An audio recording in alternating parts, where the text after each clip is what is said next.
Hello friends, एक बार फिर से वगैरह आपके चैनल दक्षिण एजुकेशन। और आज हम थोड़ी कुछ स्पेशल और ख़ास लेके आए हैं प्रोग्रामिंग के अंदर। एक्चुअली हम बात कर रहे थे कि बहुत सारी कन्फ्यूजन्स होती है स्टूडेंट्स को पैटर्न्स प्रिंट करने की, तो हम पैटर्न सिखाएंगे आपको अब एक्चुअली और लूप्स के ज़रिए।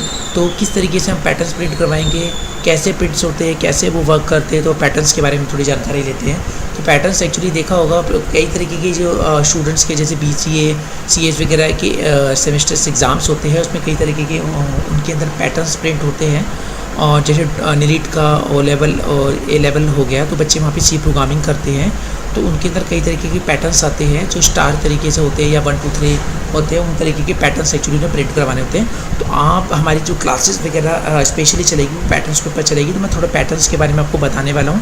तो उससे पहले आपको थोड़ा लूप्स के बारे में भी समझना होगा कि लूप्स होते क्या है, और लूप्स मैंने ऑलरेडी बता रखे हैं। तो हम एक्चुअली फॉर लूप का यूज़ करने वाले हैं, तो इसमें फॉर लूप क्या है और कैसे यूज़ हो रहा है, तो उसके बारे में भी थोड़ा समझेंगे, तो हम इस चीज़ के पैटर्न्स को हम थोड़ा क्लियरली समझ पाएंगे। तो थोड़ा सा पहले हम देखते हैं एक पहली इसके पैटर्न्स का जो पहला पार्ट है हम सीख रहे हैं फॉर लूप।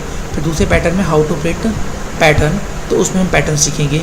फिर डिफरेंट पैटर्न्स को हम एक्चुअली प्रिंट भी करवाएंगे तो लूप पे। तो ये ध्यान रखना है, ये हमारी फर्स्ट वीडियो है। अगर आपको देखनी है तो इसके मैं अलग अलग पार्ट्स एक्चुअली बनाने वाला हूँ, जो आपको दक्षिण एजुकेशन पे इजीली मिल जाएंगे। ओके, तो इसमें आपको सीखना है पहले फॉर लूप, फिर सीखना है आपको नेस्टेड फॉर लूप, फिर सीखना है कैसे प्रिंट करें फर्स्ट पैटर्न, फिर शुरू करेंगे नेक्स्ट पैटर्न्स के अलग अलग तरीके। ओके, तो सारे पैटर्न्स आपको मैं सिखाने वाला हूँ। तो ये वीडियोस अलग अलग पार्ट के अंदर डिवाइड होगी। तो ये आपका जो है फर्स्ट पार्ट है। तो आइए पहले हम अपना कंपाइलर स्टार्ट करते हैं। तो कंपाइलर आपका स्टार्ट हो रहा है, देन उसके बाद आपको हम स्क्रीन पे आ जाएंगे। तो पहले हम फॉर लूप को थोड़ा सा समझ लेते हैं। ओके, तो फॉर लूप को समझने में आपको सबसे पहले सेम एज यूजुअल आपको यहाँ पे स्क्रीन पे आ जाना है। स्क्रीन पे आने के बाद आपको यहाँ पे F5 एंड देन अब देखिए सबसे पहले हैश इंक्लूड कर देते हैं। स्टडी आया प्रोडक्ट और हैश इंक्लूड conio.h, फिर आपका मेन। अब हम पहले थोड़ा सा सिंटैक्स देखेंगे इसका एंड देन इसको समझेंगे। देखिए सिंटैक्स की अगर बात करें तो मैं मल्टी कमेंट्स में आपको सिंटैक्स को दिखा देता हूँ। ये सिंटैक्स है, यहाँ पे आपको 4 कीवर्ड यूज़ करना होता है। ये आपका कीवर्ड है, वाइट हो जाएगा। और देन आपका स्टार्टिंग जो पोजीशन होगी वो आपको यहाँ पे स्टार्ट पॉइंट आपको लिखना होगा। स्टार्टिंग पॉइंट क्या है आपका। ओके, इनिशियलाइजेशन कहाँ से ले रहा है। फिर उसके बाद यहाँ पे आप सेमीकोलन देंगे, दिस इन टेस्ट कंडीशन, तो कंडीशन चेक करवा रहे हैं। फिर आप इंक्रीमेंट जो दे रहे हैं, इंक्रीमेंट या decrement, it depends on your logic.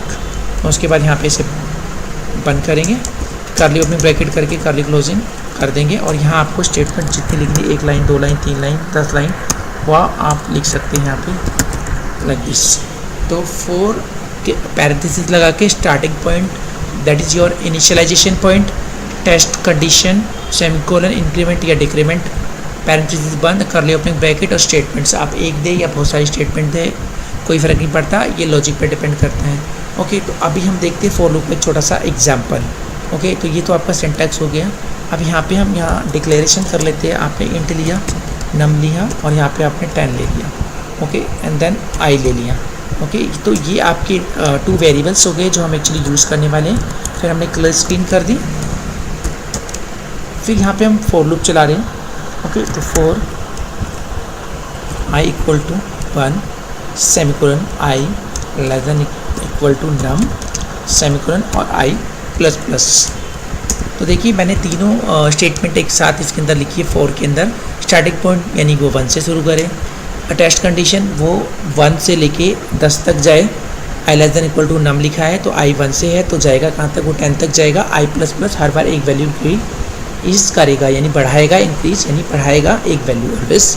अब इसके बीच में आपको क्या करना है ये आपको देखना है। तो अभी फ़िलहाल मुझको सिर्फ नॉर्मल एक वैल्यू प्रिंट करवानी है, तो मैं यहाँ पे एक वैल्यू प्रिंट करवा देता हूँ। तो प्रिंट करके %d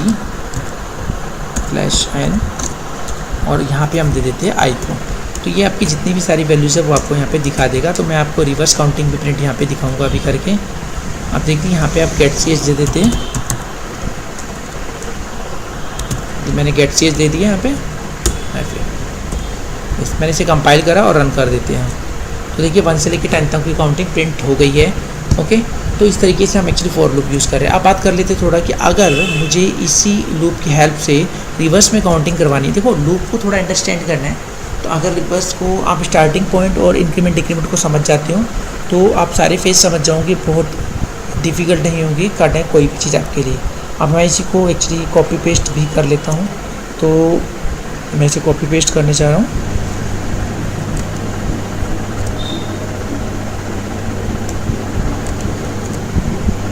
तो मैंने अब रिवर्स में काउंटिंग प्रिंट करवानी था, मैसेज भी दे देता हूँ मैं यहाँ पे /n reverse counting from 10 to 1। आप थोड़ा सा इस चीज़ को आप समझिए। अगर मुझे रिवर्स काउंटिंग करनी है तो देखिए फॉर लूप में आपको सीधी सी कॉन्सेप्ट है। आप पहले किसी से पूछ रहे हैं आपकी काउंटिंग कहाँ से स्टार्ट कर रहे हो, 10 से, तो स्टार्टिंग पॉइंट आपको अब क्या हो गया 10। अब वो वैल्यू जाएगी कहाँ तक और हमेशा बड़ी किससे रहेगी 1 से और बराबर तक। तो यहाँ आप ग्रेटर देन कर देंगे 1 और हमेशा एक वैल्यू क्या होगी कम रिवर्स में। फिर आप किसी को पहले ही वैल्यू कौन सी सुना रहे हो 10, फिर उसमें आपने कहा है क्या एक वैल्यू घटा दी 9, तो इस तरीके से काम करेगा। तो ये लूप आपका रिवर्स में चलेगा क्योंकि हमने यहाँ से बता ही दिया starting point 10 always greater than equal to 1 और हमेशा एक वैल्यू कम होगी तो i माइनस माइनस। अब इसे एक बार रन करवाते हैं, कंट्रोल F9 ऊपर वाली आपकी चलेगी इस तरीके से। तो यू कैन सी, तो आपने एक नॉर्मल प्रिंट करवाई असेंडिंग ऑर्डर, एक डिसेंडिंग ऑर्डर में आपने यानी रिवर्स में काउंटिंग प्रिंट करवा दी 10 to 1। तो ये होता है तरीका लूप का यूज़ करने का। तो लूप इस तरीके से काम करता है। तो ये फॉर लूप था। आप देखो फॉर लूप में सबसे अच्छी बात क्या है कि जो तीनों स्टेटमेंट होती है, 3 सेक्शंस होते हैं लूप के, इनिशियलाइजेशन, टेस्ट कंडीशन और इंक्रीमेंट या डिक्रीमेंट, वो एक ही जगह आ जाते हैं। जबकि वाइल में ऑलरेडी हमने पढ़ा था कि पहले हम ऊपर टॉप पे इनिशियलाइजेशन करते हैं, फिर वाइल के अंदर टेस्ट कंडीशन देते हैं, कर्ली अपने ब्रैकेट करके हम इंक्रीमेंट या डिक्रीमेंट देते हैं, उसी के अंदर अपने रिजल्ट स्टेटमेंट को भी प्रिंट करवाते हैं। अब कोई अगर आप एक मिसिंग कर दो तो आपको लूप चलेगा ही नहीं, एरर आ जाएगी। ओके, और देन उसके बाद ये चीज़ समस्या हो जाती है। तो अगर एक्चुअली हम कोई प्रोग्राम लेंथी या कुछ लॉजिक पे अगर फोकस करना चाहते हैं तो हम ज़्यादातर जो है ना फॉर लूप का यूज़ करते हैं क्योंकि इसके सिंटैक्स के अकॉर्डिंग तो बहुत ईजी होता है ये हमारे लिए। तो ये था आपका फॉर लूप।